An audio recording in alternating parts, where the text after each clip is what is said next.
All right. You okay? Yep. All right. All right, we're on. Like this too. There we go. All right. Thanks, Don, for that introduction. I guess I don't need to reintroduce myself.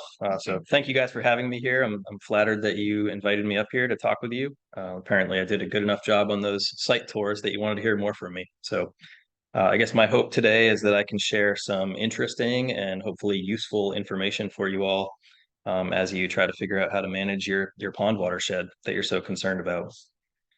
So I'll dive right in. So as Don mentioned, I work at Mass TC. We're a division of the Barnstable County Department of Health and the Environment. The test center, as we call it, was established in 1998. And it was really initially conceived because we realized that on-site residential septic systems are the leading cause of water quality degradation. So we know that everything we're flushing down in our backyards into our septic systems is making its way to the groundwater and then eventually transporting into ponds and estuaries and causing that nutrient sourced degradation. So the test center was conceived to research and develop and now test those innovative septic systems that are geared towards removing nutrients. We also say our claim to fame is that we're the nation's premier third-party testing and research facility for IA on-site septic systems. There was one other facility in Waco, Texas, although we just heard that they're closing down. So we really are the nation's premier, IA septic system test center. What is like? Yeah, thank you. Yeah, IA is Innovative Alternative Septic Systems. I like to actually call them enhanced treatment septic systems. I think that's a more descriptive term, but we'll talk more about that in a minute. So I like to start with a little bit of background. So I had to change this from my earlier slideshows where it says Cape Cod, Lakes and Ponds of Cape Cod to Lakes and Ponds of Southeast Massachusetts, since I'm over the bridge here. So I like to think of, just stepping back, thinking about ponds a little bit, especially on the Cape, but I'm sure here it's the same. All of our ponds were created when the glaciers last retreated about 15,000 years ago. And it's important to me to think about that, in that time scale, because they started off as these pristine water bodies, after they were glacially formed. And this, nutrient enrichment that, we're so concerned about, I think it's really important to realize that this is a natural process, right? Because there's, erosion, leaf debris, leaf litter, animal waste. There's all kinds of natural processes that are enriching our ponds, especially over time. So, I like to tell people that, every single pond that was created by the glaciers eventually will become more and more nutrient enriched or eutrophied until it reaches a eutrophic state, where we start to see these harmful cyanobacteria blooms and algal blooms. And eventually ponds make their way into being wetlands and wet meadows. And, so everything's filling in. So I think it's important to have that perspective that, our target is a moving target in terms of ecological restoration on a pond. I think the real problem, though, is that we humans have come and developed the land in such a way and developed systems for managing our wastewater that are accelerating that natural process of nutrient enrichment. And so I think that sort of our responsibility is to control our human influences on those natural systems.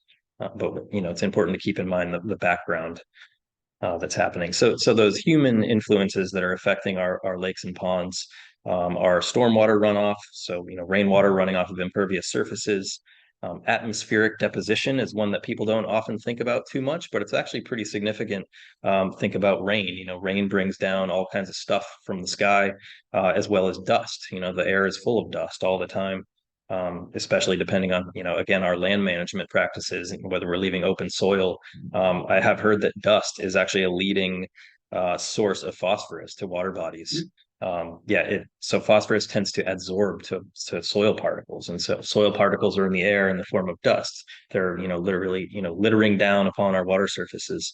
So you've got surface runoff, we've got atmospheric deposition, and then we have the underground groundwater that also flows into our water bodies. And that's really what I'm here to talk about today is the wastewater impact on groundwater, because any wastewater that's flushed into a septic system eventually makes its way to the groundwater and then flows into whatever receiving body is down gradient from that point. I also like to point out that climate is a really important factor in this. It's not all about water pollution. It's really important to think about how warming climate affects our ponds, because not only nutrients going to the pond causes nutrient degradation, but also the warming effect sort of exacerbates that. So once our ponds become nutrient enriched, we reach this state called eutrophication or eutrophic conditions, and that's where we start to see these cyanobacteria blooms. And as I mentioned, eutrophic conditions and cyanobacteria blooms are fueled by both nutrient enrichment and warming temperatures. These are really scary and challenging and problematic because they present health hazards. They decrease property values. The effects of the cyanobacteria blooms, result in pond closures.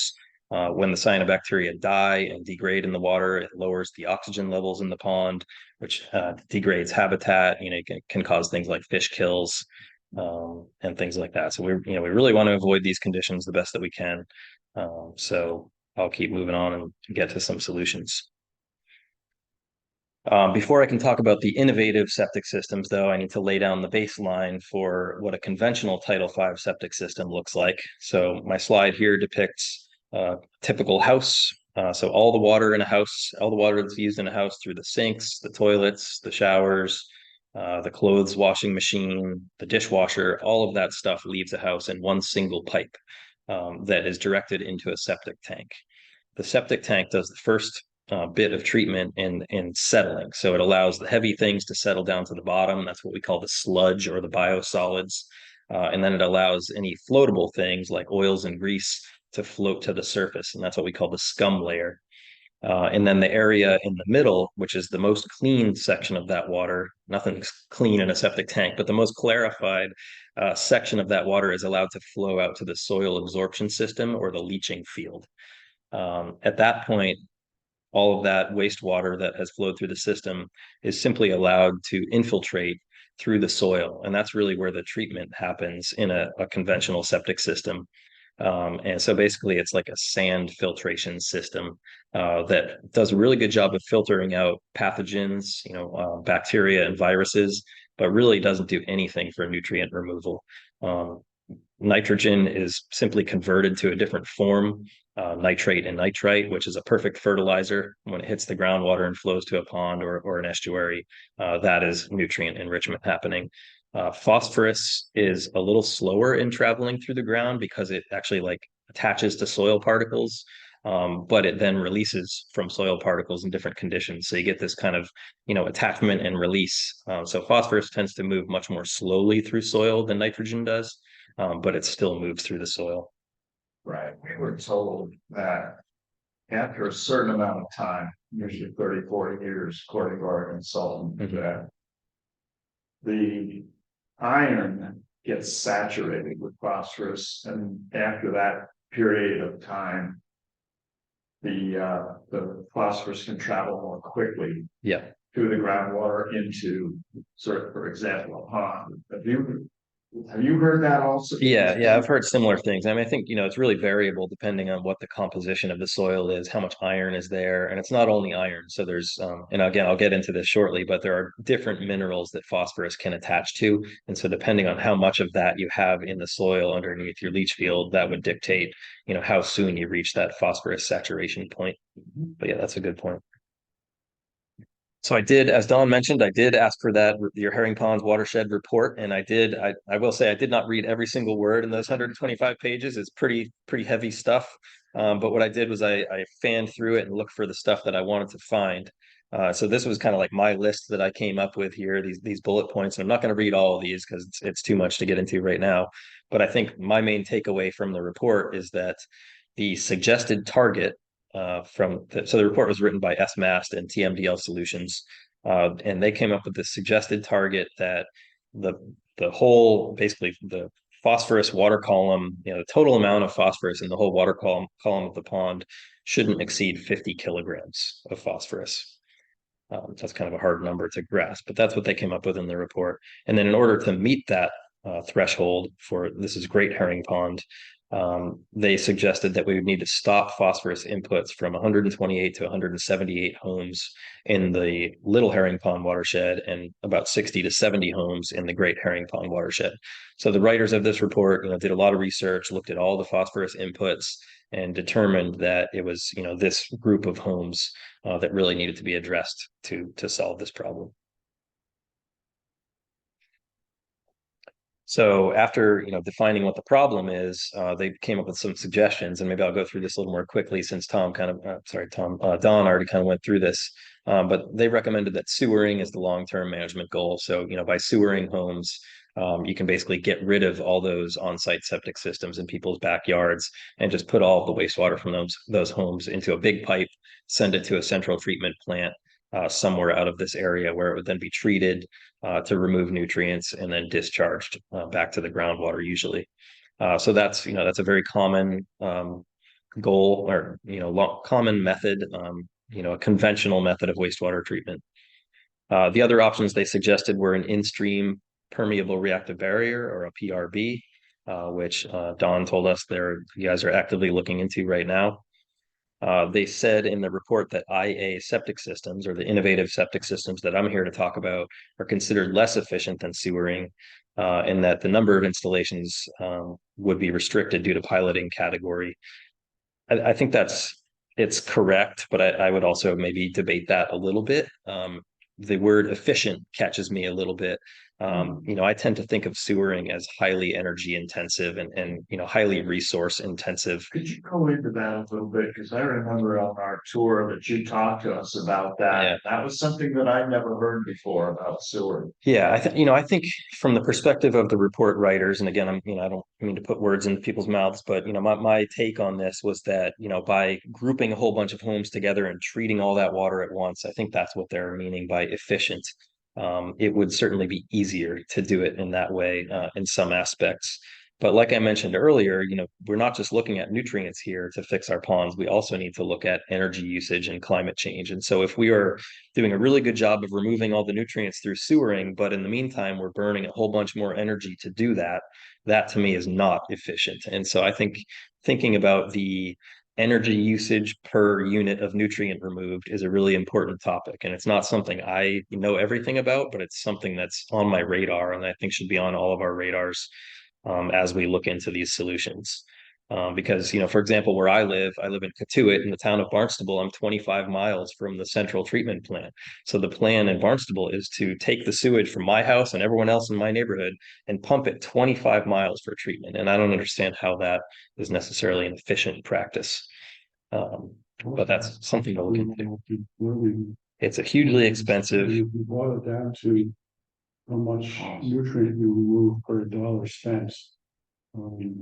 Yeah. Some of these other options would be less. Yes. So that's why I got caught up on that word efficient.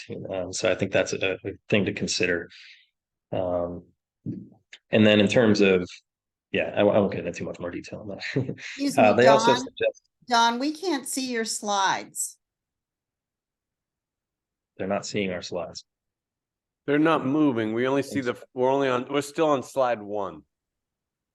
Oh boy. Gee. Do we need Let to me go to try slideshow or Let me something? stop the share here. I'm sorry. Sorry about that, everybody.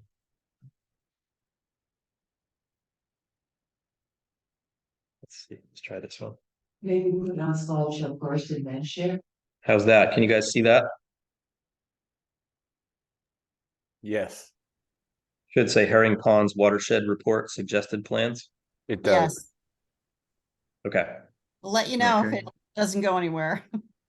Okay. Sorry about that, everybody. Thanks for speaking up. Thank you.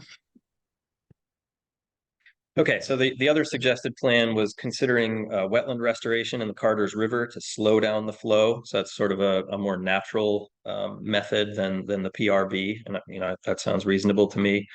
They also suggested different permeable reactive barriers along the shorelines as opposed to in the river, and those would be geared towards intercepting groundwater flow into the ponds as opposed to actually intercepting river flow from the Little to the Great Herring Pond. They also suggested floating wetlands, which I think is an interesting idea. Basically, that's making a constructed wetland floating on, on some sort of floating floats that would then grow plants and, sort of grow the nutrients out of the water in a way. There are some management challenges associated with those, but I think it's an interesting idea. They also suggested spot alum treatments. Alum treatments, if you're not aware, are a chemical treatment where you add, usually it's aluminum sulfate, and the aluminum is the binding agent the aluminum will actually bind with the phosphorus in the water column and then settle out to the bottom of the pond, and also do some work to kind of cap whatever phosphorus might be coming out of the sediments. We see that approach a lot on the Cape. Stormwater management was also recommended, as well as ongoing water quality and stream flow monitoring, which I think is a great idea.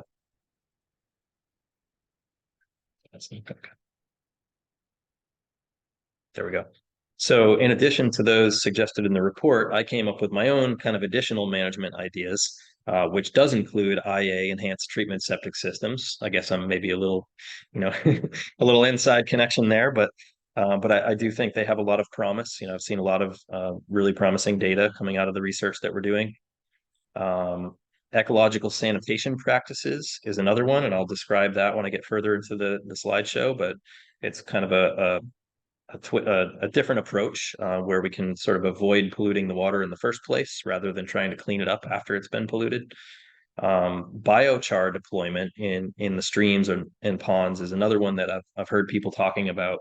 If you're not familiar, biochar is a material made from wood, usually made from waste wood, and the wood gets kind of cooked to the point where it's nothing but really porous carbon. It's kind of like charcoal, and then you can actually activate the biochar with iron or different metals that would then facilitate the absorption of phosphorus to that material. So I've heard people talk about putting biochar in socks, like those big socks they use for oil spills, and floating that around in the pond to try to absorb phosphorus.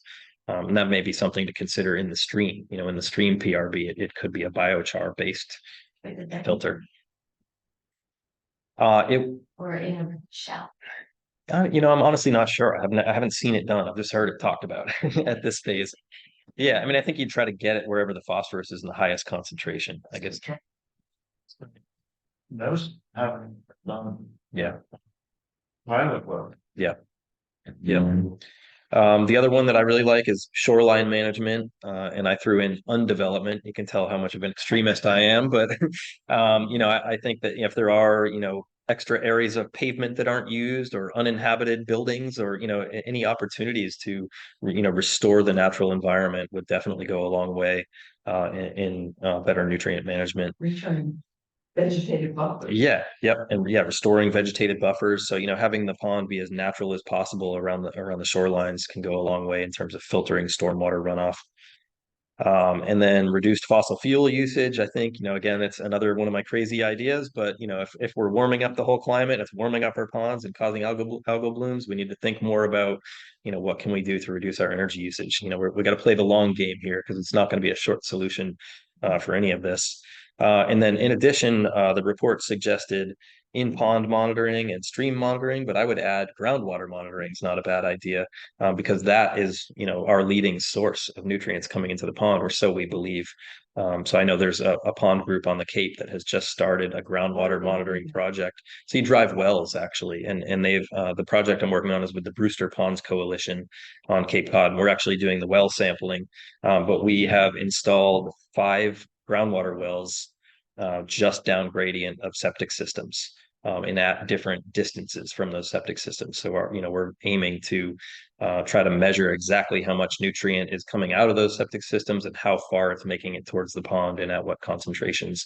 And there's actually not that much information about that if you look into it. So more groundwater monitoring would be really useful. Sure. We're doing that on Elbow Pond in Brewster. Yeah. Let's switch from that and just do sample stream. Almost tests. One test. If they have well water, yeah, that's. cheaper. But I think what the difference, I guess, would be is that your well is hopefully not in a wastewater plume, and so like there, the wastewater that comes out of a septic system or a leach field flows, kind of in one direction from that leach field towards the water body, and hopefully your well water isn't coming from that same location. Part of the reason for doing this, Brian, so that you can identify where the plumes are and perhaps put more PRBs in the appropriate places to trap the phosphorus or nitrogen or whatever. Get those, these other eggs. Yeah, We don't know where the plumes are. yeah.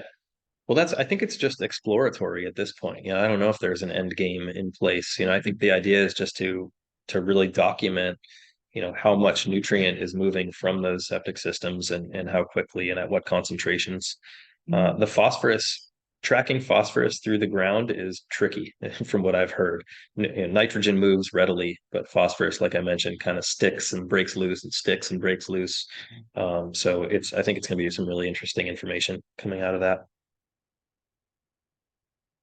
So this is another one to maybe throw things for a loop a little bit, but I have this question here. Is phosphorus really the only concerning nutrient? And back when I was doing cyanobacteria monitoring with the Association of Preserved Cape Cod, I would often point to this paper. I'm going down to the bottom of my slide here now, this 2016 research paper by Gobler and others.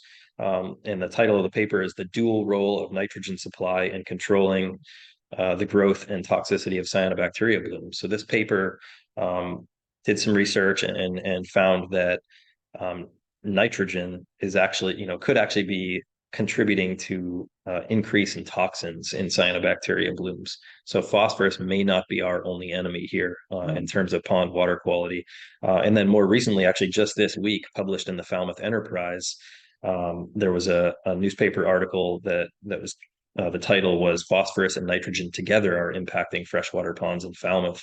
And I thought that was a really interesting one because what they did was collect water samples from a couple of ponds in the town of Falmouth and then spiked them with nitrogen and didn't see a big change, and then spiked them with just phosphorus and didn't see a big change, and then spiked them with nitrogen and phosphorus and saw a huge increase in chlorophyll in the samples. So this one research done by Dr. Christopher Neal from the Woodwell Climate Research Center. And again, that just came out this week. So I had to throw that in there. So in response to that, I actually added a little more information about some nitrogen removing septic systems in here as well, because, we may not want to just look at phosphorus. We may want to try to look at both. So here I go, getting into IA septic systems now. So I described a conventional septic system earlier. Really all an IA septic system is add some additional components that are designed and geared to remove either nitrogen, phosphorus, or both. So let's see. So the process for nitrogen removal in an innovative alternative septic system is basically to use microbes to complete the natural nitrogen cycle. So it's a two-step process. So your raw wastewater that's coming out of a septic system, most of the nitrogen in there is either in the form of ammonia or TKN, which is total kaldehol nitrogen. And when you take that raw wastewater and put it through an aerobic environment, which is typically a bed of sand. So if you just filter raw wastewater through sand, that's an aerobic environment because it pulls air in from above. That'll nitrify the wastewater and convert it to nitrate and nitrite. And then if you take a second step, putting that nitrified wastewater through an anaerobic environment with a carbon source like wood, you can then denitrify the wastewater and convert that nitrate and nitrite into nitrogen gas and put it back in the air, which is no problem because the air is 78% nitrogen already anyways. So that's the process for nitrogen removal. One of the systems that does this is called the wood chip bioreactor, or the WIBR as we call it at work. And this does exactly that. So you have a septic tank, which flows into a pump chamber. And from the pump chamber, it is nitrified through a bed of sand. So again, it converts that TKN and ammonia into nitrate and nitrite.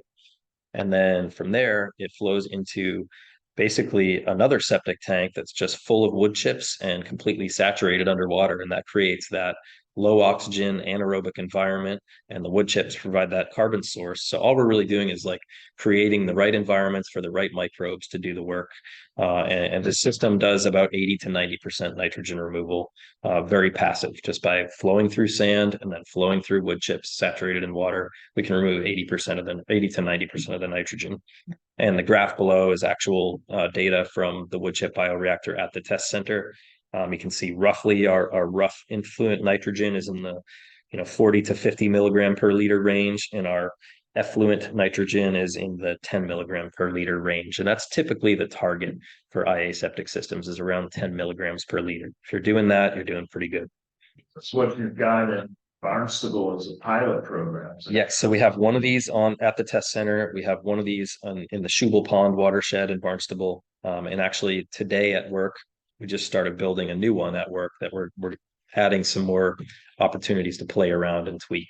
So we have a lot of faith in this system and are interested to see how it goes. How does this compare to sewage treatment systems, heavy effluent from sewage treatment? Yeah, so the 10 milligram per liter target is a little higher than central sewer treatment plants typically get. They're more in the range of 3 to 5 milligrams per liter when they're working properly. So they can perform a little better in terms of percent removal.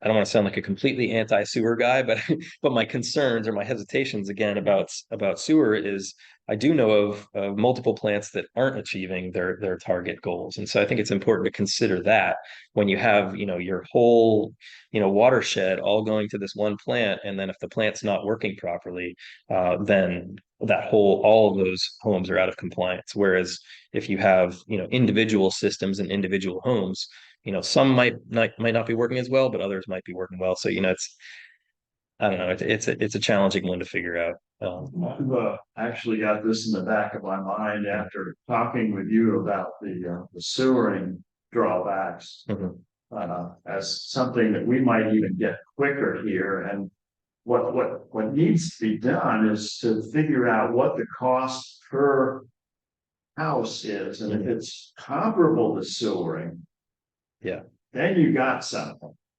Then you've really got something that could work, because people can decide to do it. You can get more people to do it that way because they're choosing and it's done sooner. Yeah. Well, yeah. I mean, so what I've heard is that sewering is the most expensive approach. But it's highly subsidized, so it's not really apples to apples comparison at this point. Right. But what I've heard on the Cape is sewering ends up being like $100,000 per household. Whereas an IA septic system is, they can range from $10,000 to $80,000 per household, probably averaging in the 30 to 50 range. So they can be quite a bit cheaper than sewers. How often the sand and the wood chips have to be replaced? Do they have to replace those? Yeah, that's a really good question. We think it's a very long time. The sand in this case is, we're not talking about phosphorus in this case. So the sand acting as a nitrifying sand filter should last like for a very long time, nearly probably forever. The wood chips also should last for at least decades. And that's because they're in an anaerobic environment. So they don't, decay and break down like if they're in an aerobic environment. I often point to shipwrecks in the bottom of the Great Lakes where they're stuck in the mud, and they can, people are still going down there and harvesting wood for fine woodworking projects. So as long as the wood chips stay saturated, they should last for a very, very long time. Is there a possibility of making one of these systems and connecting your 4 homes in the neighborhood to share the cost? Would that be used, a practical idea? Yep. Yeah, we call that a cluster system. And so I think that is a good idea. If there's a long road and 5 houses at the end of that road, maybe all those could cluster onto one larger treatment system rather than having all of them on smaller ones. A lot of these little cul-de-sacs. Yep. And stuff like. Yep, I think that's reasonable. Let's see, we've got somebody in the waiting room and somebody with a hand waved. Bill, do you have a question? Yeah, I had a question regarding the sewering. I've always thought that a sewer, although it has obviously positive benefits, but also has a downside, because the lack of a sewer tends to keep the intensity, of the residential development lower. But once you have put a sewer in, then there's basically no limit on how many families you could have, three family homes, and it would increase the density of the neighborhood. So, that's why the sewer gives me pause. Yeah, thanks for that, Bill. I think that's a really good point. You're not the first person I've heard express that concern, but I think that is totally reasonable. I've heard the term, sewer driven development, or and I've heard people compare, or talk about Virginia Beach. Do we want to make Cape Cod and Plymouth look like Virginia Beach? Um, I think that the septic system regulations are a good limiter on development in this area. So thanks for that point, Bill. All right, so I better keep moving here because I tend to be long-winded and my presentations last hours. Let's keep moving along here. This is being kind of finicky. Trying to go to the next slide. There we go. All right, so the second specifically nitrogen removing septic system I wanted to point out is really one of our star performers on the Cape right now. It's by a local company, Clean2. They're based in Martha's Vineyard, and the system is called the Nitro system. This follows the exact same principles as the wood chip bioreactor, simply by putting the wastewater through an aerobic environment to nitrify, and then an anaerobic environment with wood chips to denitrify. But rather than doing this in like a sand bed and a septic tank like the wood chip bioreactor is set up, this all happens within one concrete chamber. So these systems are really nice because they present the opportunity to retrofit into existing septic systems. So if you have a home with a septic tank that's in good shape and a leaching field that's in good shape, you could theoretically plug a nitro unit in between those, and pretty cost effectively add nitrogen removal to your system. We've installed 13 of these around the Shubal Pond watershed and Marston's Mills. This is the biggest IA septic system project that I've been involved in, and we've been monitoring it monthly now for over a year, and the plan is to continue for 3 years. But so far, we are seeing really, really impressive nitrogen removal performance in these systems that actually is on par with central wastewater treatment plants. We're seeing numbers below 5 milligrams per liter coming out of these septic systems. So the Clean2 Nitro is a really, really nice nitrogen removing system. Measure all of it's doing anything to the phosphorus as well. We are measuring phosphorus, and it's not a big change. Yeah, it removes a little bit. But again, it's just not really geared towards that. There's not really a mechanism for that. I do know that they're looking at adding on a phosphorus removing component to the system. And I'll show you another system here in a minute that does have both. And I guess it's also a good time to mention that some of the phosphorus removing systems that I'm about to show you could theoretically, and I haven't seen this been done yet, but I don't see any reason why you couldn't deploy both systems together. So you could have a nitro system for nitrogen removal, and then you could add, for example, a Waterloo electrode plate for phosphorus removal. So I think they could work in conjunction. Although I don't know why we haven't tried that yet. I'm going to take that back to the office tomorrow and figure that out. All right, so now on to phosphorus removal. This is, really what we've been charged with figuring out by that watershed report. So phosphorus removal is a whole different mechanism. So the main way to remove phosphorus is chemical precipitation, or adsorption is the term that I like to use. And what that basically means is that we take the phosphorus and bind it with available minerals like iron, calcium, and manganese are the ones that I hear are most commonly naturally existing in soils. And then aluminum is obviously used like in an alum treatment to bind with the phosphorus. The one problem, I guess, with that type of phosphorus removal is that phosphorus can resuspend. So once it gets, adsorbed to a mineral particle in acidic and anoxic conditions, it can actually break loose. And that's what happens in the ground naturally. So that needs to be looked at a bit. And then, so in addition to the chemical adsorption or precipitation, there's also biological uptake of phosphorus in microbes, plants, and fungi. So now I'll show you a couple of phosphorus removing septic systems that we've looked at the test center. The first one here is called the Fuji Clean CRX2. And this functions by basically deploying two electrode plates. In the picture here, you can see sort of these two white topped plastic devices there. Those are basically just iron plates that have a wire going into them with an electrical charge. And what that does is facilitates the break off of charged iron particles that can then adsorb with the phosphorus. Once that phosphorus attaches to those iron particles, it then settles out either in the sludge in the septic tank or makes its way out to the leach field and gets bound in the leach field. We've been testing one of these systems through a pilot permit in the town of Centerville. And I have the graph showing that data on here. The first 3 points were before the system was put in. So we actually have a very high phosphorus concentration coming out of the septic tank, ranging between 30 and 35 milligrams per liter. Once the system was installed and started working, it just completely dropped off the phosphorus levels, and all of the readings, since last January have been below 1 milligram per liter of phosphorus coming out of the system. The reason that this system had such a high concentration in the beginning is these are very environmentally conscious people who use very little water. So their wastewater is highly concentrated.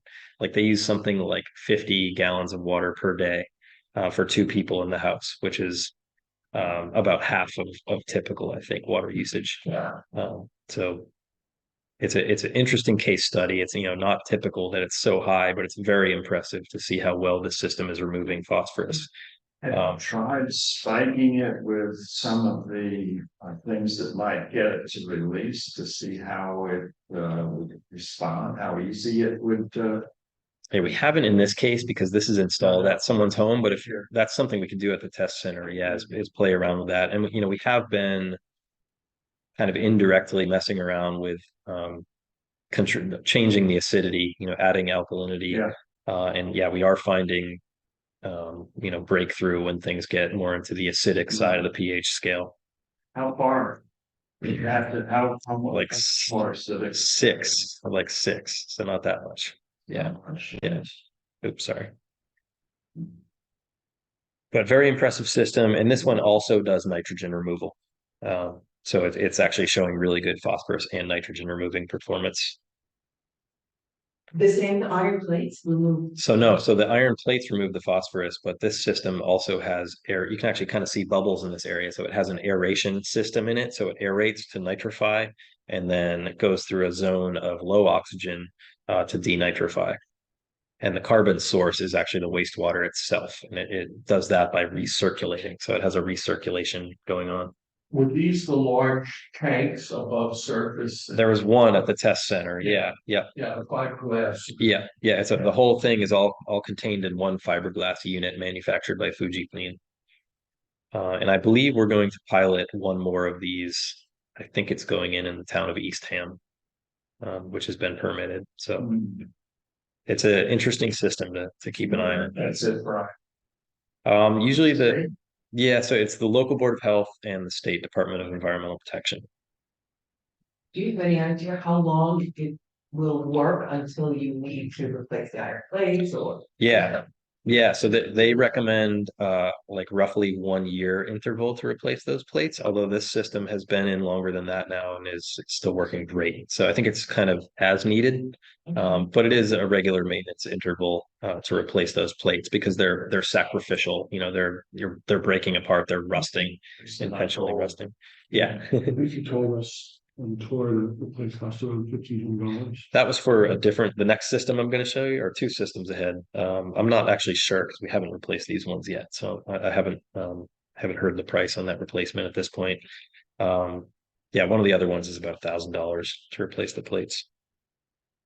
All right, so the next phosphorus removing system I wanted to show you is what I call a shallow drip dispersal system. So typically when you disperse your wastewater out into a leach field or a soil absorption system, you put it out into some sort of a pipe with holes in it to distribute it out into the field.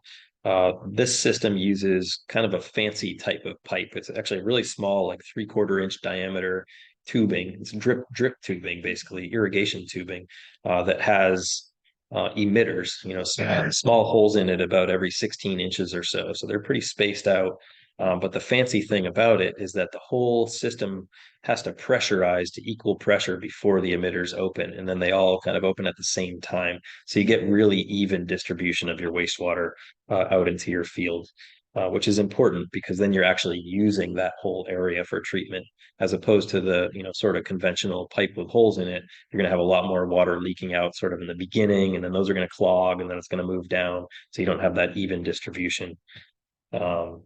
So this system, this is the photograph is when they were installing it at the test center, and you can see there's kind of two sides.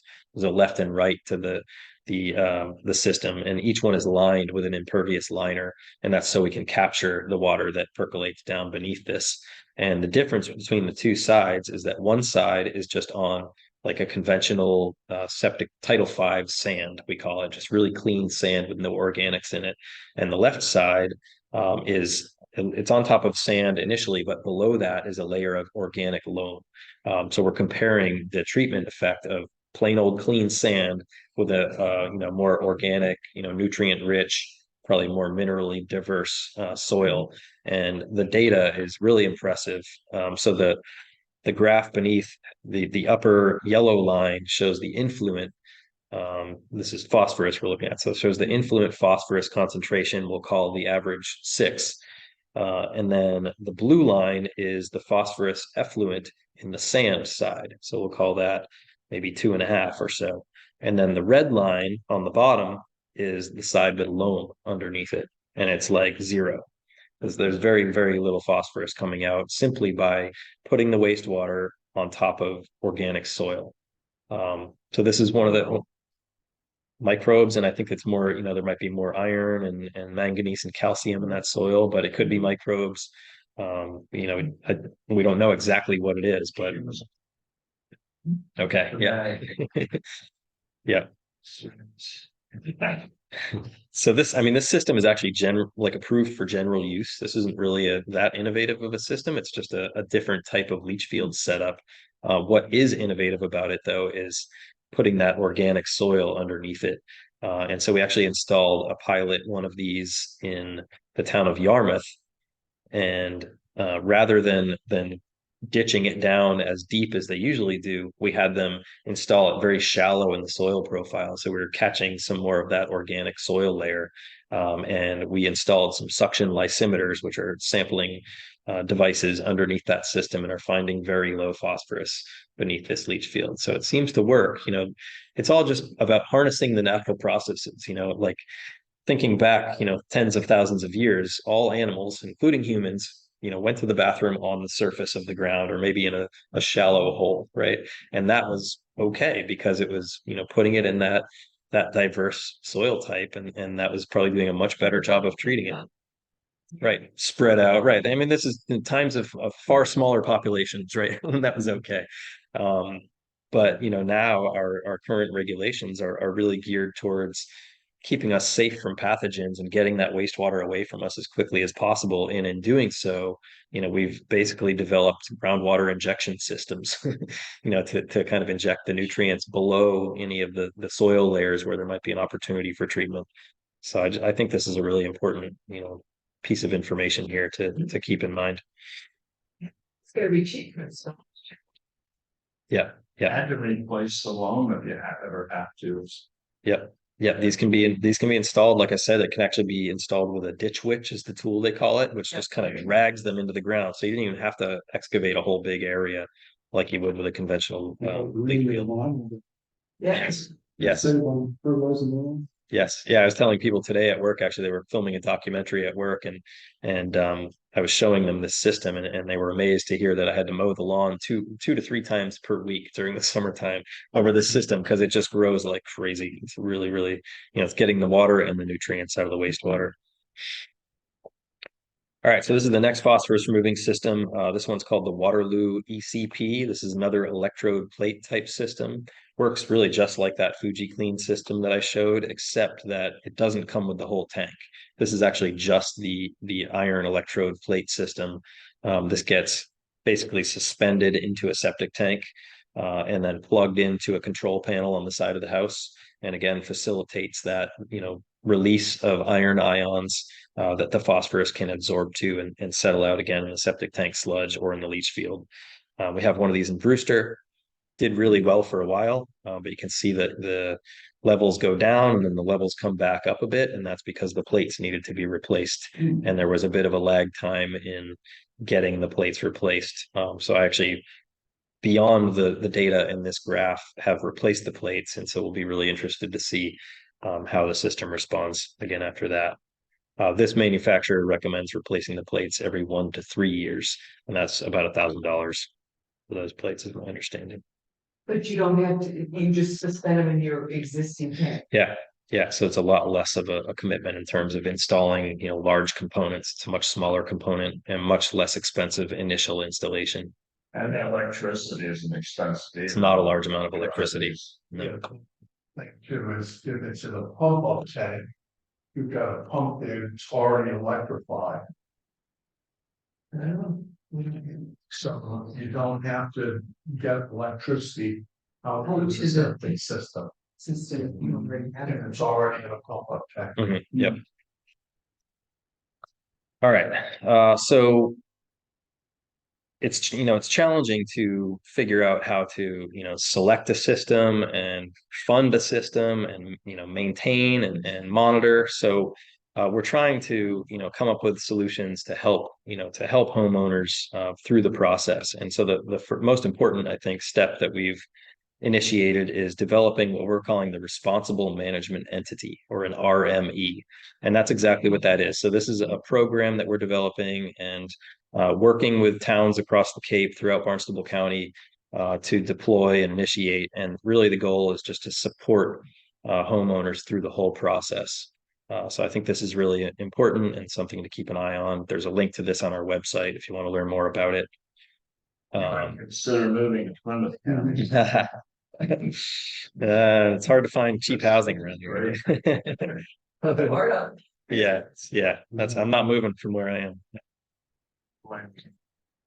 So the other ways we're trying to help, let's see, through the septic management program that we manage through the Barnstable County Department of Health and the Environment. Again, this is where we actually basically bring in all of the monitoring data. So all the samples that we're collecting on these systems, all the required monitoring is imported into this central repository of data where it can then be communicated directly with the State Department of Environmental Protection. So it just kind of makes the whole process of reporting the monitoring data much more simplified. So we manage all of that through the county. Be accessed by us. Yep. There's also, public can access some of the data on there as well. So if you look at the septic management program website. To share the research. Yep. And then there's a couple financial assistance programs. We have what's called the Cape Cod Aqua Fund, which is a either zero or low interest betterment loan program. It's income based, but that's helping some people with loans. And then there's also a Massachusetts state tax credit for the repair or upgrade of septic systems. I believe it's currently at $6,000, but it's been proposed to increase to double to $12,000. Yeah, but there's there definitely needs to be more funding assistance for these things. Don, how am I doing on time? I know I'm dragging here. Okay. Talk all night. Okay. All right, I'm getting into my favorite part now, actually. So but I don't think we have too much more to go here. So everything we've talked about so far kind of fits in this category of what I consider a linear sanitation, or a linear wastewater management approach, where really the nutrients we're talking about come from our food, and that's I think that's an interesting to think about. So we fertilize food, we grow food, we eat the food. That's where the nutrients go into our body. We go to the bathroom. That's where the nutrients leave our body. And then, we go to the bathroom and water. The majority of the nutrients in our wastewater do come from our bodily excretions. And then we pollute water. When you're going to the bathroom in a toilet bowl that's filled with clean water, you're polluting water. I think that's a really important thing to think about. And there are alternatives to that. And so that's what I want to show you here. This is where you can tell I'm a real extremist. So it's this idea of circular sanitation as opposed to linear sanitation. It's also referred to as ecological sanitation. And specifically here, I'm talking about this idea called P cycling. So I mentioned that the majority of nutrients in residential wastewater come from our bodies, but actually the real majority of the nutrients in our wastewater come from our pee. Our urine, our human urine contains about 80% of the nitrogen and about 50% of the phosphorus. So it's really like our pee is the main part of the problem in polluting our waters. So there's this movement that's happening now to kind of rethink our sanitation strategies. Do we really need, clean water in order to go to the bathroom? And so this idea of ecological sanitation or circular sanitation is, it's not new, but it's remained on the fringe, since the people have been talking about it since the 60s at least. But the idea is that you can avoid polluting water in the first place. And I'll admit I've been a 20-year practitioner of this. I don't like going to the bathroom in clean water because I don't think it's a good idea, because I don't think there's any efficient way to then undo that pollution. And the other thing, in turn, aside from the efficiency side of it, it also allows for nutrient reclamation and recycling. So I mentioned that urine contains 80% of the nitrogen and 50% of the phosphorus. Urine is an amazing fertilizer, and can be done in a safe way. Can be used as a fertilizer in a safe way. Is something we're working on at the test center and looking into. I really think that this has the potential to be the least expensive and the lowest energy usage, and really the most sustainable long-term solution. If we can figure out ways to rethink our sanitation strategies, we might be able to avoid a lot of the challenges with sewering and IA septic systems. I mean, of course, we'll still have other water coming out of our houses, which falls into the category of gray water, but it's much lower in nutrient concentration, and I think much easier to manage. This was actually just in the Falmouth Enterprise newspaper today. So we along with other partners and folks around the Cape have been talking with the State Department of Environmental Protection about this idea of urine diversion and really want to study it. We really want to, we know that it has a totally good theoretical basis. Like, this makes sense. If we can divert this source of most of the nutrients, we should be able to clean up the water that way. So what we've done is propose to do a pilot study on this and have a group of volunteers divert their urine from their waste stream and then monitor their septic tank effluent to actually see, is it actually 80% of nitrogen and 50% of phosphorus? And might this be a viable approach to explore further? So we've been talking with the state, and they are working with us to figure out regulatory pathways to test this. And the photo here shows People have to have greenhouses to be able to make this work. no. Sand.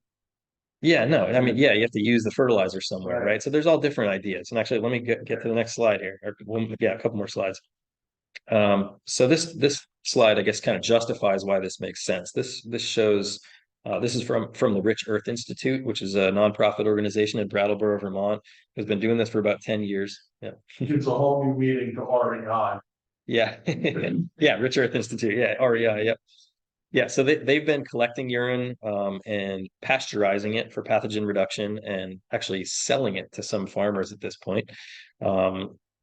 And so this is some data on, sort of community scale nutrient analysis of urine. And so it's, I think it's a pretty good average number, but look at the amount of nitrogen, phosphorus, and potassium, and NPK, nitrogen, phosphorus, and potassium, which is K, are the key fertilizer components. When you buy fertilizer at the store, you look at the NPK ratio. Urine has a very high nitrogen amount, and it has a lot of the NPK in it, along with a lot of other valuable micronutrients. So we know that it's a valuable fertilizer. And there are, reasonable ways to divert urine from the waste stream. So on the right might be a little more of the rough approach, the funnel on top of a container. We call that the cubie. This is what the Rich Earth Institute started using, really to kind of pilot this idea and give people a really inexpensive way to start diverting their urine. Everyone at my office is now doing this without any arm twisting. Everybody thought this was a crazy, weird, gross idea initially. And then we brought these cubies into the bathroom, and everybody's using them now. So it's actually an easier thing to get used to, including the women. And so that, the QB it's rough around the edges, but it does work, and it actually makes people feel really good about themselves. It makes me feel really good. I have the option. I have the water-filled toilet or the QB, and look at that. I can avoid polluting water every single time I need to go pee in the bathroom. So there's the QB. There's also waterless urinals. And then on the left, I think even a little more exciting, there are actually, on the market right now, nice, ceramic toilet fixtures that divert urine. So the one on the left is called the Laufen Save, and this works on a mechanism they call the teapot effect. So when you pour water into a container, it kind of runs down the surface, and that's what happens in this toilet is that the urine runs down the surface and then is kind of directed out of the front into a separate pipe. So it diverts the urine from the feces and keeps it in a separate holding tank that can later be pumped out. And then the one on the right is the Wostman Eco Flush. And this is what you call a split bowl toilet. So you can see there's basically just two holes. The number twos go out the back and the number ones go out the front, and it separates the urine that way. And so, we're actually giving this a serious look on the Cape, and I think it has some potential.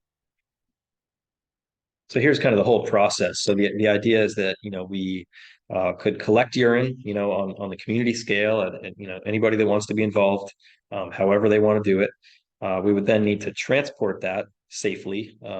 Just to start back on the collection side, it's important that there's a safe sanitary method of storage, and the idea there is either an underground storage tank, just like a tight tank. A tight tank is a type of septic tank that doesn't allow the water out. It just fills up and then needs to be pumped out occasionally. Or for more interim solutions, people are actually using things like 55-gallon plastic drums to temporarily store the urine at their residence. From there, we would need someone to go pick it up. So something like a septage hauler or small scale septage hauler.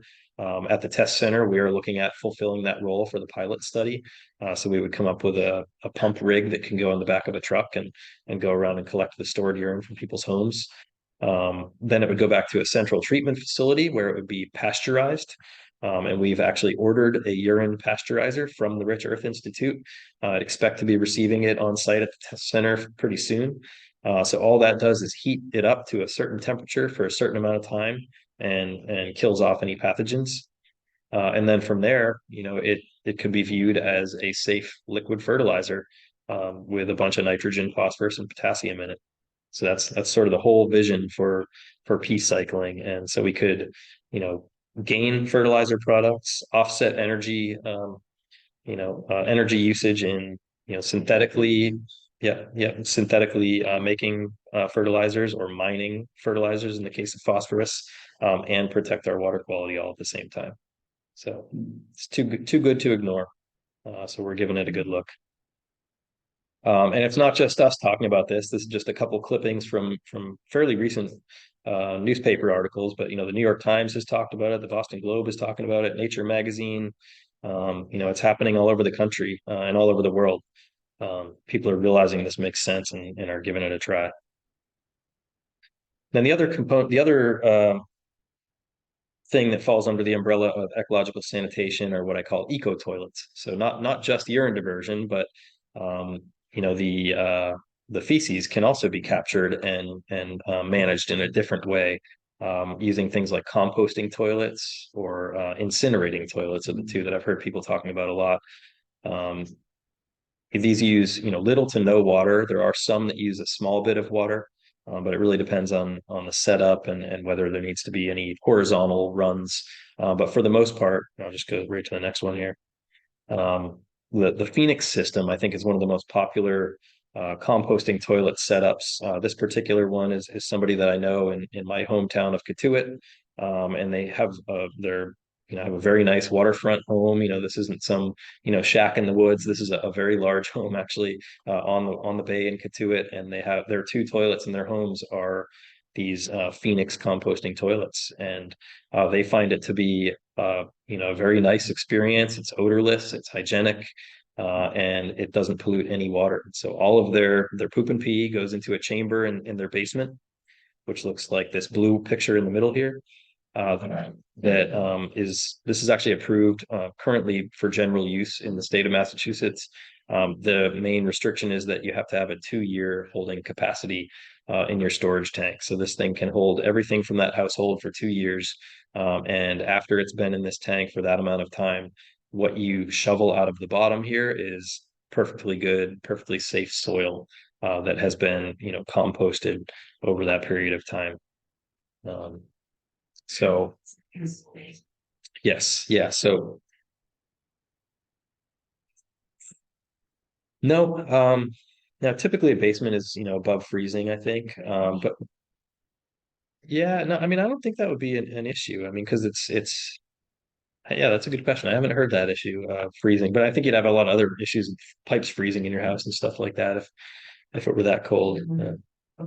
Yeah. I mean, it's not like packed chock full, it's and there's actually some tines in it that you turn occasionally that move the compost down through the system. So it's sort of a 3-phase process inside of the composting unit. And so that, the user experience I mentioned, a lot of people find it odorless and comfortable. And I think the reason for that is that there's a vent fan that vents the composting unit out the side of the house. So there's actually negative pressure coming in the toilet. So, if you were to, make an odor in the bathroom, it would actually get pulled down the toilet as opposed to going out into the bathroom. So it's actually less smelly than a typical water flush toilet. Some people have actually been sending me some research about plumes, aerosol plumes from water flush toilets.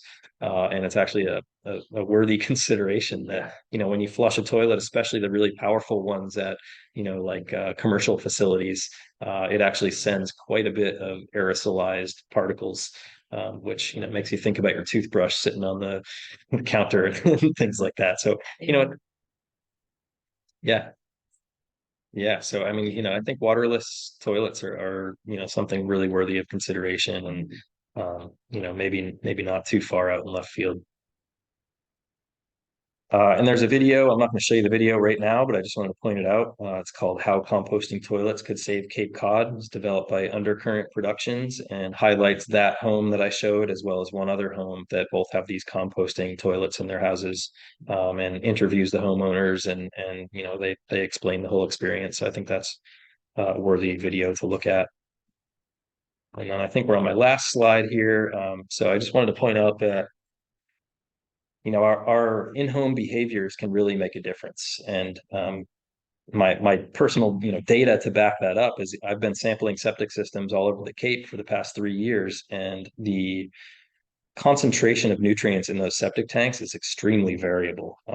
From 20 milligrams per liter of nitrogen up to 200 milligrams per liter of nitrogen. So what that tells me is that what we put down our drains in our house and what we put down our toilets really affects, the water. I mean, we have a direct impact on water quality, by our daily habits. And so, keeping that in mind, I think is important, and not putting anything down the drain that you don't want to end up in your groundwater or your lake or your bay, because, if you're putting, cleaning products down, you're putting food waste down, all of that stuff, has its potential to make it out and cause problems. Food scrap composting is a really important one, I think. Like we mentioned, the nutrients coming out of our bodies comes from our food. So if we're flushing food, we're pouring milk, anything that goes down the drain, is going to affect water quality. And then I mentioned the cleaning products thing. This is a really important one because all of the treatment really relies on microbes. And so if we're pouring things down the drain, washing cleaners down the drain, that can have a big effect. And actually one that we're honing in on, or they're kind of grouped as quaternary ammonia compounds. You see it in a lot of cleaning sprays. They're considered to be, maybe more safe for your family, but we're finding they're having really bad effects on septic treatment performance, both in on-site systems and in central treatment plants as well. So the quaternary ammonia cleaners. Yeah, what's the most common? It's like right on the tip of my tongue right now. They're just like general cleaning, disinfection, cleaning off your countertops, cleaning off your sink, cleaning your toilet. Yes. Yeah, I think Lysol. Yeah. Yeah. But just important to keep in mind that our habits really can affect how these things work. Our daughter was in New York, and they have mandatory composting now. Oh yeah, that's great. That's great. It's great. They bring it out to they live in an apartment. Yep. Apartment complex, and that's collected. Yep. Weekly, yeah. I And mean, it's not too far from urine diversion, actually, right? we're harvesting. trash in your trash. Wow, that's impressive. So any contribution, significant contribution to nitrogen or phosphorus from Anybody there? the soaps we use, or the washing machine soaps and. Sorry, I missed the beginning of that. I'm sorry, Sorry. do soaps contribute to nitrogen, phosphorus and? I mean, I know there used to be phosphorus in a lot of our cleaning products, but I'm pretty sure that's no longer, right? That was, yeah. Detergents are gone. Yeah. And I'm not sure about nitrogen. Yeah. Yep. No, we don't know. That's just sort of. Well, I think we've made up for the lack of people with great enthusiasm. Yeah. This has been a very positive learning experience for me, and I know a fair amount about this stuff, but it's frankly, if we can find a benefit to things like your tank additions instead of going to sewer, and that benefit can be shown as a positive financial thing, that's something we may be looking into in our watershed, because it's going to be quicker. We're 20 miles away from the nearest treatment plant that's a town one. So, and everything that you've said about that process is disturbing. Yeah. Disturbing. And I've remembered that, believe it or not. Yeah. So does anybody out there have any questions of our very educated and informative I have speaker here? a real, hey, Don, first of all, very nice job. It was very informative. The one question I have, my family's been looking at getting a tight tank, which as far as I'm concerned is just basically a plastic tank that doesn't leak anything.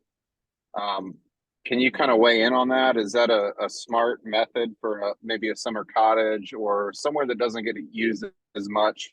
Obviously, we'll have to get it drained more, but I don't know if there's any downsides to that as far as phosphorus and other nutrients leaking. Yeah, I mean, I think a tight tank is a good solution. In certain cases, I mostly see them in areas that, where you can't put a septic system, like if you live really close to the groundwater table, near a wetland area or near a coastal area, that's typically when we see them. But yeah, I mean, and that's we're in between two ponds that are, I mean, we have like about a 50-foot gap between the two ponds, and the road runs through that, so there's very limited area. But we also, it may be used 3-4 months out of the year. I just don't know if there's any benefit as far, or I shouldn't say benefit, but any concerns as far as leakage, anything to kind of think about when it comes to something like that. You seem like that more than anyone. Yeah, I mean, I think just managing it well, and making sure that you pump it out as needed. Usually they're fitted with high water alarms, I believe. So I think as long as the system's well, installed properly and well maintained, it should be, a zero effluent type of system. Of course, you'll have to pump it out when it fills up, and usually that'll be brought to a central treatment plant for processing. So it's essentially the same thing as attaching to a sewer in terms of the treatment process, except that there's a truck that transports it to the plant instead of a pipe or a series of pipes. But I think, in terms of protecting your ponds, it's definitely a good thing. All right, thanks, Don. I appreciate it. Yeah. Any other questions of Bryan? This has been very educational, Bryan. Very educational. Yeah, I'm happy to come. Yeah, thank you guys. Yeah. Okay. So Don Williams, Thank thank you very much for inviting us. This has been fantastic. You know what? Bill, I think we should do more of this among our groups. I agree. just advertise among ourselves and get some people here, for gosh sake. Yeah, no, that's a good idea. No, I have to say this was a great thing. I came in late. I caught the tail end of it. I may end up asking for some of the earlier slides so I can catch up.